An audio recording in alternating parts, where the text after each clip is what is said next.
Brian Brown, now in his second term, representing the state of North Carolina in District 9 in the North Carolina House of Representatives, live in our studio this morning. How are you, sir? I'm great. How about you? I heard you had the flu. Yeah, it was an interesting Christmas, I tell you. You know, we had the new baby at the beginning of December. I know. Yeah. So we had the full house for Christmas, and then I got struck with the flu for about 2 weeks, a couple doctor's visits, and not much memory of Christmas morning. But Did you get a flu shot? I did not. You know, this is the first year I haven't gotten a flu shot in several years, and the only two that didn't get a flu shot in our house was myself and my 5-year-old, and we both got the flu.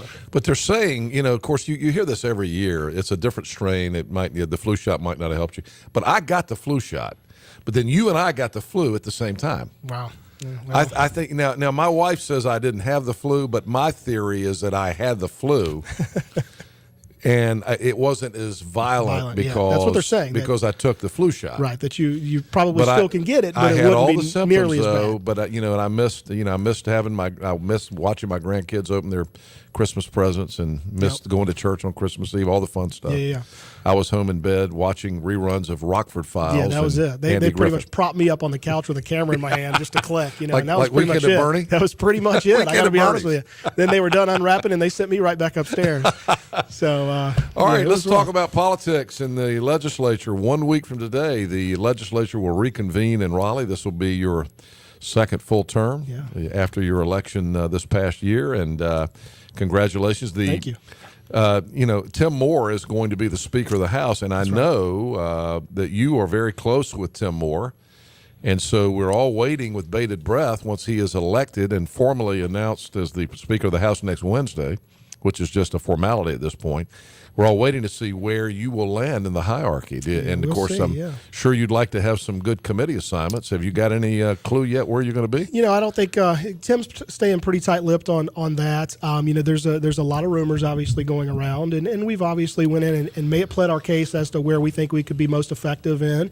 And, you know, we'll kind of see what happens. You know, my interest lies squarely in the eyes of things like commerce and job development, regulatory reform, and still focusing a lot on education as I did last session. So, you know, we'll kind of see where those committee assignments comes down, and hopefully we can get some good assignments and be effective for Eastern North Carolina. You were very close to Tom Tillis, of course, as Speaker of the House, and he moved you along, I think, and had a lot of faith in you.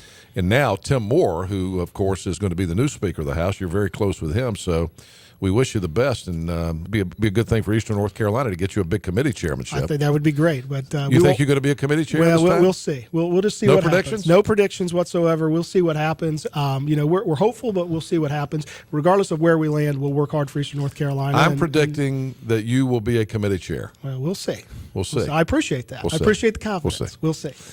All right, what do you see as the big issues? You know, last year at this time, we all knew that it was going to be teacher salaries and the education budget. And, of course, you know, you dealt with that last session. And, you know, there's not a lot of talk about other things going on right now other than the governor is screaming that he needs help with incentives, which we can talk about. And, of course, the other thing that we, you know, continue to wrestle with in North Carolina is Medicaid because it's breaking us. Right. That's the big thing that's going to be tackled in this long session is Medicaid.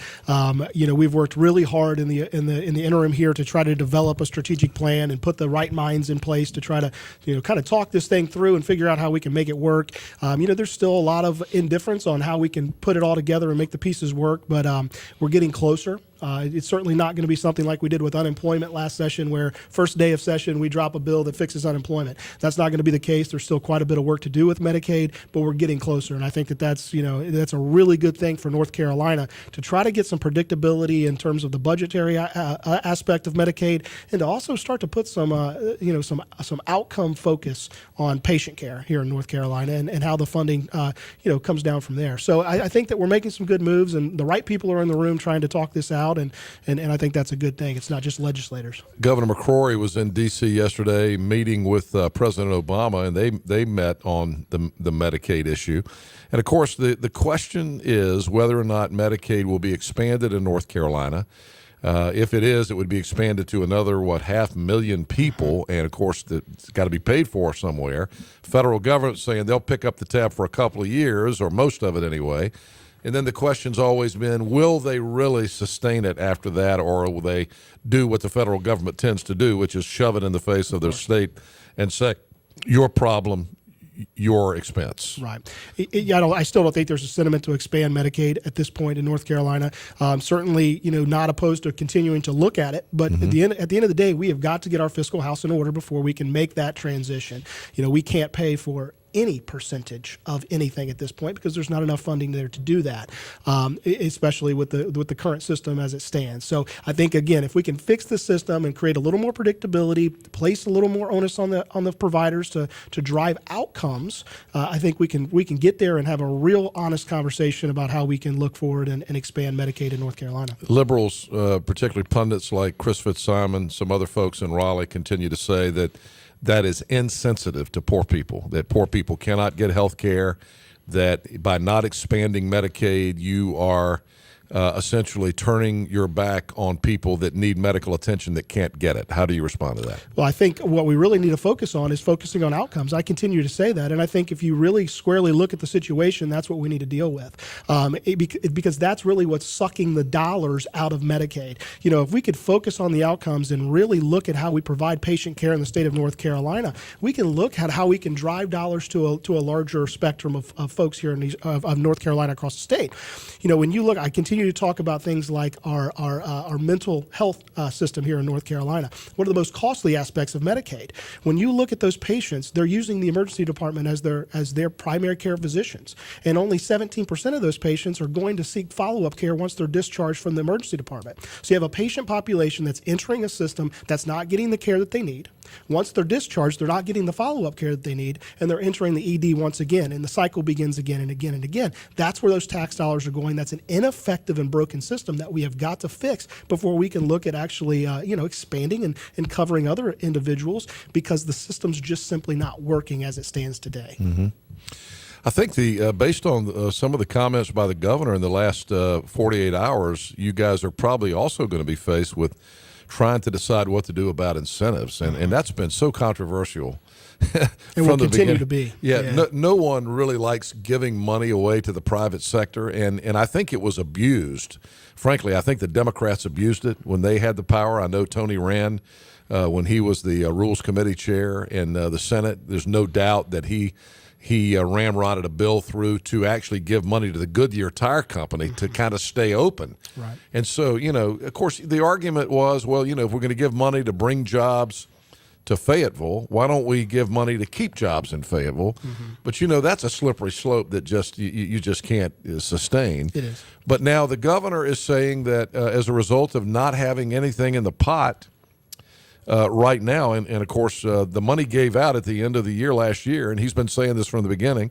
I know the Commerce Secretary, Sharon Decker, and now John Scavarla after her, they're saying the same thing. The legislature's got to give us some incentive money to work with.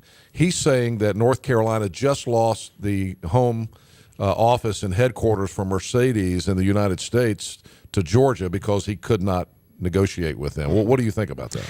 Incentives are one of those things that you either love them or you hate them. There's no middle ground. I absolutely, I hate the concept of incentives, but I understand, what they mean and what they entail to our state. And it's part of the problem. If you look at the end of the last session, we really had a big issue. The whole House, everybody was divided on whether we should move forward with what was Bill 1224 to provide incentives. Even Eastern North Carolina felt some pinch of that bill not being passed. What we really have to do is protect the taxpayer. And I think that as long as we can develop some type of system that we can put incentives in place and have good clawbacks in place to protect the taxpayers' funds that are pushed out to these companies, then we'll be in an okay position. Things like JDIG has always worked pretty well, but just providing a blank checkbook to the Commerce Secretary to go out and entice businesses to come into North Carolina, I think it's just a bad move. So what's the answer then? Because when a company like Mercedes comes to the state, obviously, they don't want to sit down with a committee at the legislature. They want to deal with the Commerce Secretary and the governor. That's right. And what we have to do is we just have to put the provisions in place that there are good clawbacks in place to be able to make sure the money, number one, is transparent, that the way in which it's being delved out is transparent, not only to the legislator, but more importantly to the taxpayers of North Carolina. And that if those companies don't meet the goals that they have set out to say they're going to meet, from their hiring trends to their retention trends to their investment trends from capital investment, that those dollars are given back to the state of North Carolina. Carolina and back to the taxpayers to be used for other things. Not just here's your blank check, thanks for coming to North Carolina, right. Now do what you want to do, which was essentially a portion of what 1224 was going to be, which was going to be a $20 million checkbook to the Commerce Secretary with no provisions protecting the taxpayers. So when this session begins next week, is that going to be a hot topic? I think it will be, absolutely. Yeah. We talked a lot about it in the interim of how we can try to develop this. Everybody understands that it's absolutely important. We are losing jobs to other states. I mean, that is the fact. You look at South Carolina, their Commerce Secretary has a blank checkbook to go out and entice businesses to come to South Carolina. Is the concern Georgia, that will be abused? Absolutely. That is the concern. Yeah. And at this point, you don't have the votes in the House to be able to push something through that doesn't have those provisions in it to protect the taxpayers. You just don't have it. Right. So how do we develop a system that actually works and gets people comfortable enough to say, okay, we can get behind incentives as long as we can protect the taxpayers. I know the biggest high-profile problem that we've had was about 6-7 years ago when Dell Computers. That's it. Absolutely. Dell Computers came into Winston-Salem, and I believe the state coughed up. Was it $100 million? I think it was $100 million. That's about right. $100 million to create what was promised to be thousands of jobs, I believe, or at least in the high hundreds. And, in 18 months, they shut the plant down. Yeah, and all that money was gone. Yeah, but I do think, am I right about this? There's not been much coverage. I believe Dell was required to pay some of it back. Some of it back. Right, yeah. Some of it back, but certainly not that entire $100 million or so. Right, yeah. So, and again, that's what's really giving, legislators a lot of heartburn to say, we just can't have another Dell. And that is that benchmark that people continue to cite as we have this conversation. And while we're on incentives, what about the film industry? That's been another one that's been very controversial. And the folks around Wilmington and Charlotte say this is very important to our economy. We've got to have incentives to these movie companies to keep coming to North Carolina to make movies. I think, again, it'll be one of those things that's discussed. Still a lot of heartburn across both chambers of where it's at. I can tell you the Senate absolutely despises it unless their mood has completely changed coming out of the interim. But again, I think that there's ways in which we can try to work these incentive packages from film incentives down to how we entice companies into North Carolina and do it effectively, but most importantly, do it to where we can protect the taxpayers. I think when you look at the film incentives and you look at the 25% give back from an operational cost perspective, you hear from small business owners. I mean, we're small business owners. I mean, how would you like to be able to go out and for every dollar you spend, you get a quarter of that back from the state of North Carolina? That'd be a great situation that we'd be in from a small business standpoint. That's the argument. That's what we're doing to the film industry. Why can't we do that? You mean instead of giving 50 cents to the government? That's right. You get money back. But that's what we're doing to the film industry. And so the actual prospect is what can we do for every business in North Carolina, and to try to help grow and entice them to invest in capital improvements and hire more people. Right. That'll be an interesting one to watch. It certainly will be. You and I have talked a lot, and I know how hard you've worked on the issues regarding medicine. The medical community here in eastern North Carolina is probably our number one economy now, without question, other than agriculture. When I don't give agriculture a plug, I hear from my friends in farming. Right. Still the largest in the state. Still the largest in the state. But medicine certainly, particularly here in Greenville, is a huge part of the economy here. And that's been threatened because of Medicaid, because of budget cuts and things. And, of course, the ECU School of Medicine, the Brody School of Medicine, has had several body blows from cuts and things like SODCA, which we've talked about, and the upper payment limit of Medicaid. Do you think that they're going to be hot issues? And by the way, you and the delegation here in Eastern North Carolina are owed a debt of gratitude. You guys have stayed with that and helped, I think, other people in the legislature that aren't from Eastern North Carolina understand how important that is here, and gotten a lot of that fixed. Where are we with that, and are there going to be hot topics that deal with the East Carolina School of Medicine in this session? I think the upper payment limit, the UPL, is likely safe to a degree. So not a lot of focus on that, we hope, but we can always be surprised. SODCA, I think, we'll continue to battle SODCA. We still have a little ways to go to try to get SODCA fully reinstated, and I'll certainly, from day one, start to battle that. And SODCA, for people who know, it's a way in which the med school was allowed to collect bad debts. That's correct. Right. Yeah. Absolutely. So we'll go back and battle that and try to get that fully, reinstated. I think some of the best things we've done is to look at how the funding comes into Brody School of Medicine and make that kind of a transparent process for other legislators to see, and really focusing on the message of rural medicine and what it matters to Eastern North Carolina as a whole, not just Pitt County. And I think the message is becoming very, very clear to legislators across the state, and hopefully we're in a much better position coming into this long session than we were going into the previous long session, certainly. But we'll continue to really focus on protecting the Brody School and hopefully looking to grow it and try to reinstate some of the funding that's been lost over the last few years.